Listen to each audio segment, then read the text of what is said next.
नमस्कार मित्रों, गुरुचेला चैनल में आप सभी मित्रों का हार्दिक स्वागत है। आज बहुत ही शानदार ताश का जादू आपके सामने लेके आए हैं। एक ताश का गांव आपने पहली बार देखा होगा। वीडियो अच्छा लगे तो लाइक कमेंट शेयर ज़रूर करें। ज़्यादा बकवास नहीं करते हैं, चलते हैं इस वीडियो की ओर। मित्रों नमस्कार, मैं श्रवण कुमार गुरुचेला चैनल पर आप सबका स्वागत करता हूँ। नमस्कार दोस्तों, कैसे हैं आप? फिर आ गए तो बहुत स्वागत है आपका। आज ताश का एक इतना शानदार जादू लेके आए। पहला जो जादू बंटी भाई ने दिया था वो भी बहुत लाजवाब जादू था। जिन्होंने नहीं देखा वो जाके देखे। और ये भी उसी टक्कर का जादू है। तो इसमें क्या है कि एक राजा है, एक उसका प्रधानमंत्री है, एक उसका राष्ट्रपति है। ठीक है जी। राजा ने क्या किया? एक नया गांव बसाया। राजा ने नया गांव बसाया।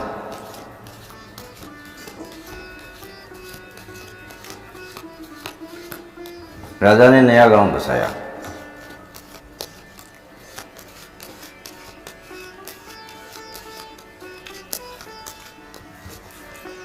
उन्होंने नया गांव बसा दिया। अब गांव जो बस गया उसके अंदर फिर नए नए घर बनते गए, उन घरों में से और गांव बढ़ता गया। फिर क्या हुआ, एक दिन बगल वाले गांव से एक चोर आया। तो ये हमको नहीं पता कि वो चोर कौन है। तो मैं बंटी भाई को बोलूँगा कि इसमें से एक जो चोर निकला है वो आप अपने दोस्तों ये कैमरा में दिखा दीजिए। कोई भी एक चोर निकाल लीजिए। ये मेरे को मत दिखाना, आप कैमरा में दिखा दीजिए अच्छे से। फिर वो चोर है जो गांव में आके एक जगह छिप गया। तो आप कहीं भी इसको छुपा दीजिए, कहीं भी रख दो है, कहीं भी छुपा दीजिए उसको, चोर को। अब आपने चोर को छुपा दिया। राजा ने क्या किया, अपने प्रधानमंत्री राष्ट्रपति से सलाह करके प्रधानमंत्री को भेजा उसकी इंक्वायरी करने के लिए। तो प्रधानमंत्री इंक्वायरी करने गया तब वो सबकी छानबीन कर रहा है। तो उन्होंने पूरे गांव को एक जगह इकट्ठा किया।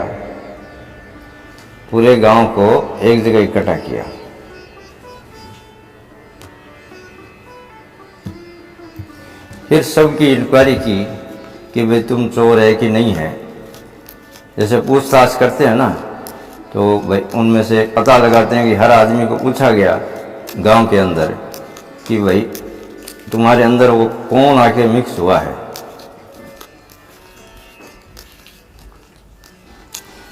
इतने लोग जो हैं वो बेकसूर साबित हो गए एक बार जांच में। तो उन्होंने उसको अलग कर दिया। फिर प्रधानमंत्री ने कुछ लोगों पे शक हुआ तो उनकी फिर जांच चालू की।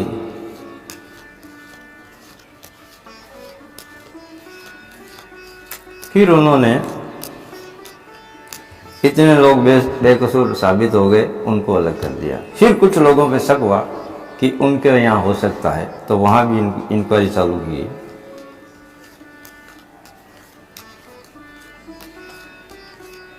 उसमें भी कुछ बेकसूर लोग हैं जो बाहर निकल गए।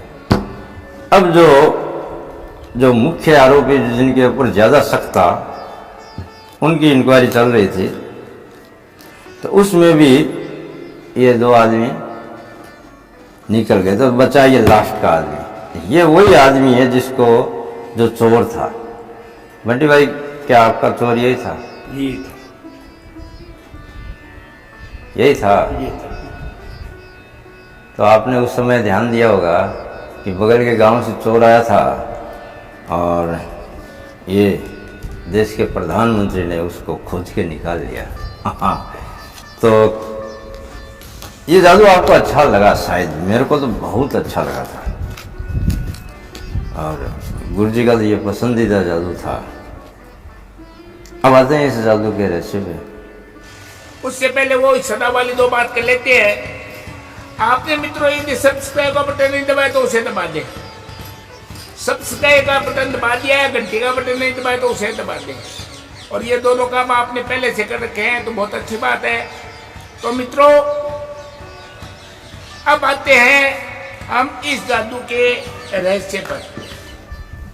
इसका रहस्य भी एक गणित है।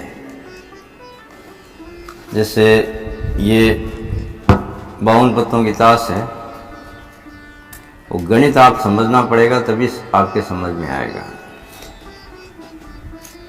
ये राजा और प्रधानमंत्री और राष्ट्रपति 3 पत्ते निकल गए।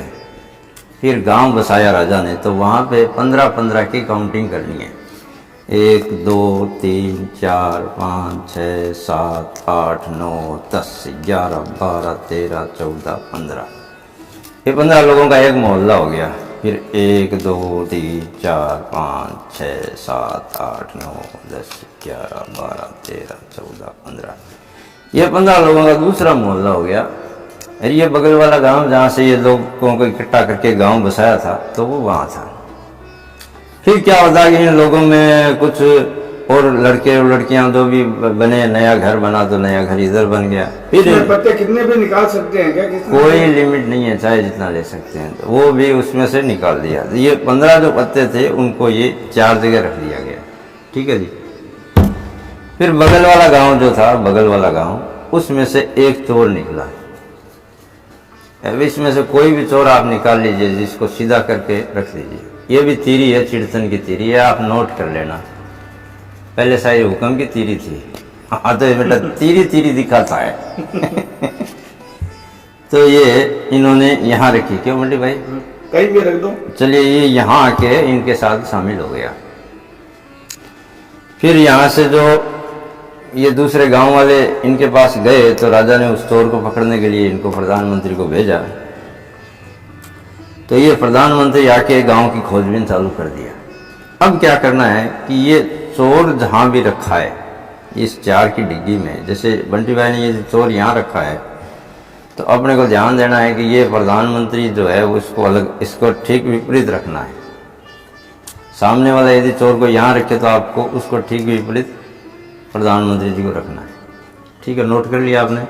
अब आते हैं अगला काम। तो अगला काम ये होगा कि सबसे पहले आपको ये इसके नीचे वाला जो है वो पत्ता उठाना है, इसको ढक देना है। फिर इसको नीचे लेना है, फिर इनको नीचे लेना है। अब आपकी गणित यहाँ पे सेट हो गई है।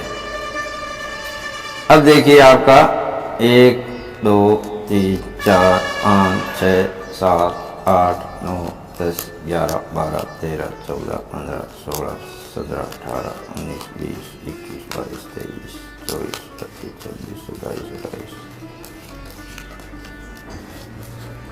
ये इतने बेकसूर निकल गए। जहाँ पे ये प्रधानमंत्री जाएगा वो सब कसूरवार उधर रहेंगे। फिर वो बेकसूर लोगों को निकालेंगे। अब जहाँ प्रधानमंत्री नहीं होगा वो वहाँ पे वो पत्ता नहीं जाएगा, वो प्रधानमंत्री के साथ ही रहेगा। ऐसा सेटिंग है। तो ये बेकसूर साबित हो गए। ये प्रधानमंत्री के साथ ही वो चोर चलेगा। ऐसा उस गणित का कमाल है। अब जैसे ये चोर इधर आया तो प्रधानमंत्री भी वहीं जाएगा। ये प्रधानमंत्री इधर गया, फिर ये प्रधानमंत्री के साथ चोर आ गया इधर के, ये बेकसूर साबित हो गए। ये तीरी जो चोर था वो यहाँ निकल गया। ये इतनी सी गणित है। समझ में आया होगा आप लोगों के? समझ में आया होगा। प्रधानमंत्री, राजा, प्रधानमंत्री, ठीक है, और राष्ट्रपति। फिर उसके बाद गांव बसाया। गांव के अंदर 15-15, बाकी के बच्चे पत्ते बाहर करने। फिर बाहर वालों में से वो एक आदमी को निकालना है। बोले भाई ये चोर है, उसमें से एक खोजो। वो चोर के लिए अपने को वो 4 मोहल्ले बना देते हैं 15-15 वाले का। 4 गड्डी बना के एक गड्डी के ऊपर वो जहाँ रखना चाहे उसके विपरीत में अपने को प्रधानमंत्री रखना है। फिर उसको सबको उसके नीचे से सिक्वल से पूरा पैक करके प्रधानमंत्री तक लास्ट पैक हो जाएगा। और वैसे 1 2 1 2 1 2 करेंगे तो जहाँ पे प्रधानमंत्री होगा उसके साथ ही वो पत्ता आएगा जो चोर होगा। लेकिन कब आएगा? जब आप इस गणित को जैसे बताया है वैसे करोगे तब आएगा। तो उम्मीद करते हैं कि आपको ये पसंद आया होगा।